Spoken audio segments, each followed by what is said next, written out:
Un jour, une maman m'a demandé: «S'il vous plaît, quelle solution avez-vous pour faire en sorte que mes ados aient envie de m'accompagner quand je vais voir mes parents à l'EHPAD?» Eh bien, j'aurais envie de vous dire que la motivation inexistante aujourd'hui sur ces lieux, c'est la joie. Tous les programmes de construction des EHPAD, des foyers, des maisons de retraite, tous autant qu'ils sont, ne sont que des programmes fonctionnels,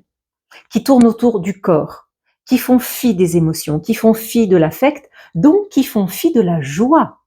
Et s'il y avait un item à rajouter dans tous les programmes de conception de tous les bâtiments à venir et à créer pour créer enfin un parcours résidentiel digne de ce nom autour de la question du grand âge, eh bien, ce serait un objectif de résultat à atteindre sur la joie, sur le sourire, sur l'émotion positive. Un exemple, un EHPAD, réhabilitation, création, peu importe. Le programme fonctionnel, nous le connaissons tous. La petite ligne à y rajouter, la petite ligne qui va donner l'impulsion, qui va amener la joie dans ce lieu de vivre, eh bien, ça va être la thématique du street art.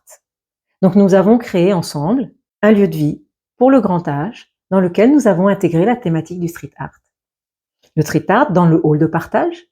dans les escaliers de partage, redessinés, conceptualisés, aménagés de manière à ce qu'ils puissent être pris par tout le monde, chacun son rythme, mais pris parce que l'escalier est essentiel dans le maintien en bonne santé physique et psychique de chacun des habitants. Le street art parce que, eh bien, nos ados, ils sont ravis de venir voir, de venir rencontrer enfin les grands-parents dans un lieu qu'on n'a pas envie de fuir à peine arrivé, mais dans un lieu qu'on a envie de parcourir partout, en courant partout, en allant voir partout ces curiosités, ces couleurs, qui changent tous les ans ou tous les 2 ans, selon le rythme des équipes et les envies des habitants de ce lieu de vie. Donc, la petite phrase qui va bien, c'est la petite phrase qui amène la vie, qui aujourd'hui n'est pas inscrite au programme fonctionnel de ce type d'établissement.